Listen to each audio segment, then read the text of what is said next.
पिता पुत्र पवित्र आत्मा त्रिएक धनी परमेश्वर नाम मु प्रेज लॉर्ड ज्ञापन करे मु James Martin James Mukund YouTube channel रे आपन मानकु समस्त को स्वागत करे। अतिलिखित सुसमाचार 24 पर्व 3 4 5 6 मैं पढ़ी ध्यान सहित वाक्य को सुन। परे से जित पर्वत उपरे बसंते शिष्य माने ताहांको छामुकु गोपन रे आसी पचारिले एसबु केबे घटिबो पुनी आपनक आगमन और जुगांतर लक्षण कोन ताहा मानकु कहंतु। सेथिरे यीशु सेमानकु उत्तर देले सावधान केही जेपरि तुमनकु भ्रांत न करे कारण अनेक मो नाम रे आसी मु ख्रीष्ट बोली कही अनेकंकु भ्रांत करिवे। तो आ तुमे माने युद्धर विषय और संग्रामर जनरब सुनिबो सावधान व्याकुल हो नहीं कारण ए समस्त अवश्य घटिबो किंतु सही काल जुगांत नुहे। जे शिष्य माने जेतेबेले प्रभु यीशु ख्रीष्ट को पचारिले प्रभु आपनकर आगमन एवं जुगांतर लक्षण कौन से प्रथम विषय कहते भ्रांत न हो सावधान के तुमको भ्रांत न करे मो नाम ख्रीष्ट बोली आसबे आउ से भ्रांत करि पारंती भ्रांत करिवे पुनी से शेष पॉइंट 24 पदरे बढ़िया कथा लिखुछंती बहुत महत्वपूर्ण विषय आज मंडली मते से कहउछंती। आसंतु माथिलिखित सुसमाचार 24 पर्व 24 पदरे प्रभु प्रकार कहउछंती कारण भंड ख्रीष्ट माने और भंड भाववादी माने उठी एपरी महा महा चिन्ह और अद्भुत कर्म मान देखाइबे जे यदि संभव हुए तेबे मनोनीत लोकों को सुधा भ्रांत करिवे। देखो मु पूर्वरु तुमन को जणाइली प्रभु यीशु ख्रीष्ट महानामर धन्यवाद प्रभु मान को पूर्व रे जणाई छंती जे तांकरे आगमन एवं जुगांतर लक्षण कोन हेबो। अनेक जन आसीबे आ मु ख्रीष्ट बोली कहिबे आ प्रकार महा महा आश्चर्य कर्म अद्भुत मान देखाइबे मनोनीत लोक सुधा भ्रांत हो पारे। मु कहबा पई चाहे एही निजकु प्रोफेट कोथिबा जने दासंकर वीडियो देखला पर आपण जानि पारिबे जे कोन एक्चुअली से करबा पई चाहछंती। असुते वीडियो रे देखंतु।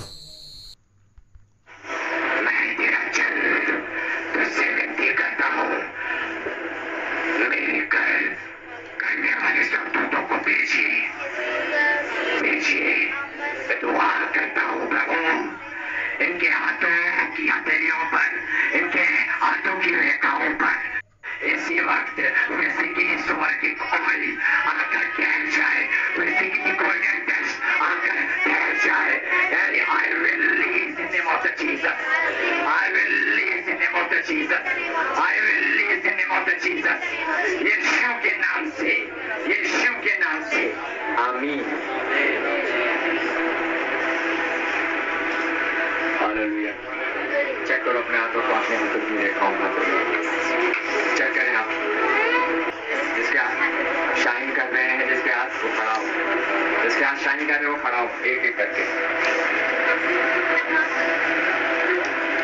मेरे हाथों में गोल्डन डस्ट आई है पूरे हाथ शाइन कर रहे हैं मेरे हाथों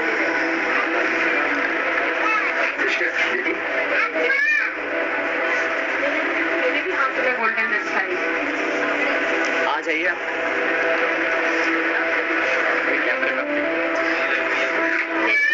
गोल्डन डस्ट आई और ऑयली थाल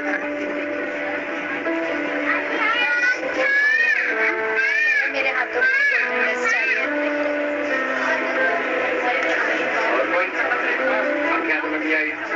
प्रार्थना कला परे गोल्डन डस्ट प्रार्थना कला परे सुनार धूली हाथ रे आसुची यह कि प्रकार आश्चर्य कर्म और एटा कि प्रकार लॉजिकली और बिब्लिकली कथा मु कहबा पई चाहे ए प्रकार आश्चर्य कर्म आमी केबे देखिना जीवन रे केबे देखिना मु कहबा पई चाहे एमान को ठारू एमान को शिक्षा ठारू आपण सावधान रहंतु।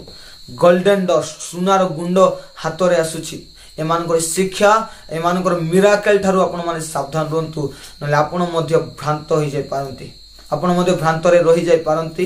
आउ एई कथा पाउल तिमोथी को लिखुछन जे उत्तर काल रे आत्मा स्पष्ट रूपे कहउछंती जे के भ्रष्ट विवेकता रे भूत मान को शिक्षा आपणार विश्वास को परित्याग करिवे से लिस्ट रे आपण न थांतु। प्रथम तिमोथी 4 पर्व 1 पद एवं 2 पद में पढ़िया पई चाहूची। आत्मा स्पष्ट रूपे कहउछंती उत्तर काल रे केही केही भ्रष्ट विवेक मिथ्यावादी लोक मान को कपटपण रे भ्रांतिजनक आत्मा मान प्रति और भूत मान शिक्षा प्रति मनोयोग कर विश्वास परित्याग करेंगे। मन रखु जे आपण से लिस्ट न था विश्वास परित्याग करने लिस्ट न था।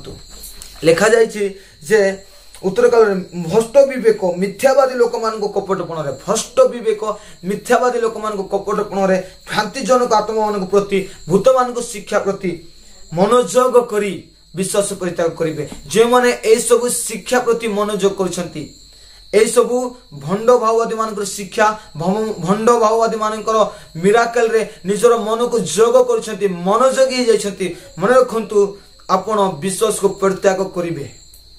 एटा सावधान ए कथा शुणु आपण विश्वास परित्याग करबा व्यक्ति हो जाई पारंती। दयाकोरी एमानकर पिछा छाड़ी सत्य वाक्य प्रभु यीशु ख्रीष्टंकर वाक्य आधारित जीवन काटिबाकू चेष्टा करंतु एवं प्रभु यीशु ख्रीष्टंकर अनुगमन करंतु। प्रभु आपण समस्त आशीर्वाद करंतु। जय यीशु।